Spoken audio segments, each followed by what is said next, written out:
नमस्कार मित्रांनो, आज आपण बनवणार आहे बेसन वड्याची भाजी। त्यासाठी आपल्याला लागणार आहे 2 वाट्या बेसन,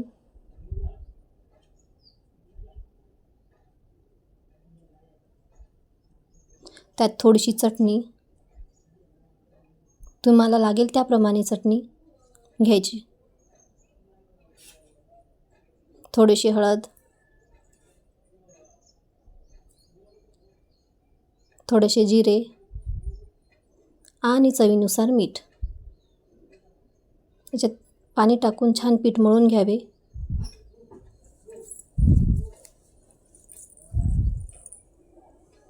पीठ मळल्यानंतर छान त्या पिठाचा गोळा बनवायचा।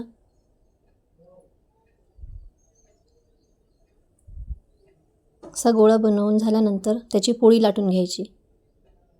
पोळी थोडीशी जाडसरच लाटावी, कारण की पीसेस बनवल्यानंतर त्याचे तुकडे पडू नये।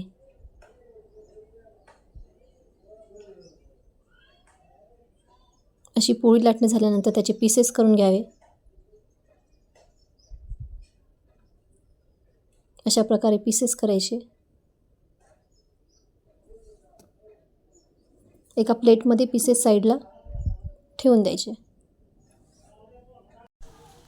चला तर आता बनवूया बेसन वड्याला लागणारा रस्सा। तर त्यासाठी आपल्याला लागणारे साहित्य बघूया आपण। तेल, कांदा, लसूण अद्रक पेस्ट, चटणी, हळद, मसाला, मीठ, शेंगदाण्याचा भुर्का, फुटाण्याचा भुर्का, तिळाचा भुर्का, खोबऱ्याचा भुर्का आणि वड्या। सुरुवातीला गॅस पेटवून घ्यावा, त्यावर कढई ठेवून 5 मिनिटं कढई गरम करून घ्यावी। त्यात थोडेसे तेल,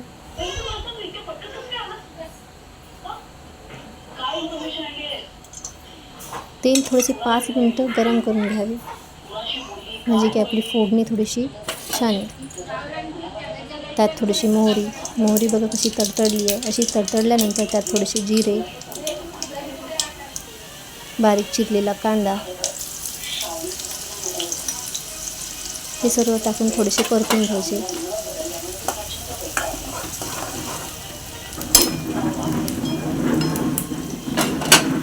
त्यात थोडेसे अद्रक लसूण पेस्ट टाकावी, पुन्हा थोडेसे परतून घ्यायचे।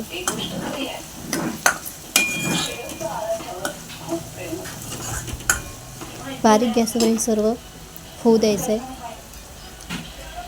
कांदा थोडासा लालसर होईपर्यंत होऊ द्यायचा। कांदा लालसर झाल्यानंतर त्यामध्ये चटणी, हळद, मसाला टाकून परतून घ्यायचं आहे। त्यात चवीनुसार मीठ टाकायचं आहे।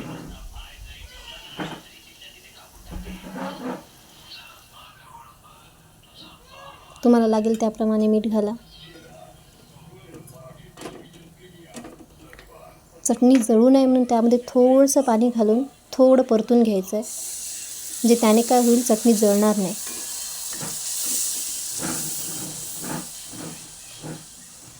त्यात आता खोबऱ्याचा भुर्का घालायचा, परतून घ्यायचं आहे। तुम्ही किती जणांची भाजी बनवली त्यानुसार मसाले घ्या।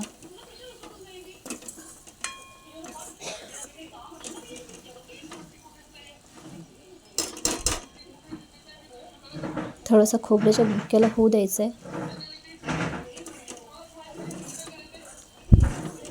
बघा किती छान मसाला दिसत आहे।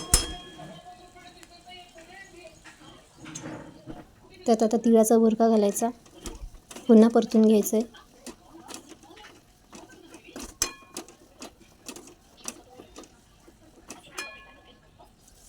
पाणी घालून मसाला परतून घ्यायचा आहे, म्हणजे मसाला जळणार नाही।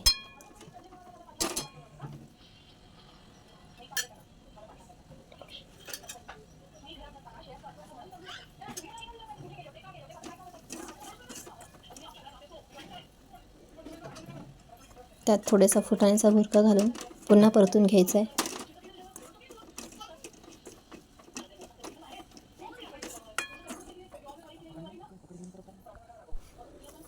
आता घालायचा आहे शेंगदाण्याचा भुर्का। शेंगदाण्याचा भुर्का घातल्यानंतर पुन्हा एकदा परतून घ्यायचा आहे। छान छान मसाले मिक्स होईपर्यंत परतून घ्यायचं आहे. त्यात थोडेसे पाणी घालून पुन्हा परतून घ्यायचं आहे.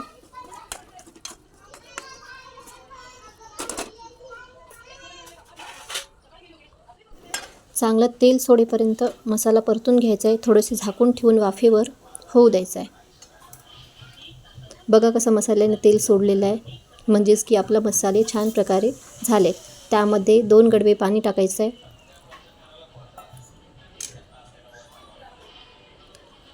छान मिक्स करून घ्यायचं आहे. ते पूर्ण मसाला पाण्यामध्ये मिक्स करून घ्यायचं आहे.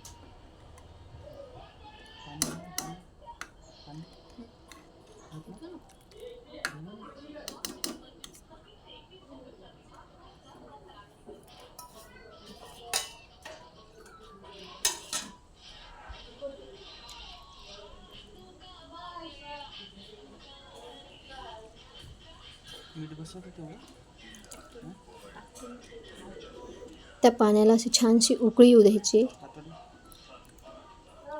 उकळी आल्यानंतर त्यामध्ये बेसन वड्या टाकायच्या.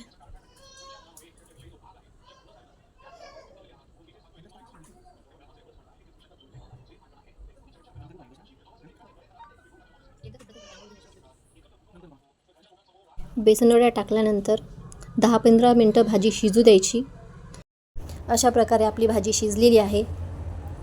तर व्हिडिओ आवडला असेल तर चॅनलला सबस्क्राईब करा, लाईक करा आणि शेअर करा. धन्यवाद.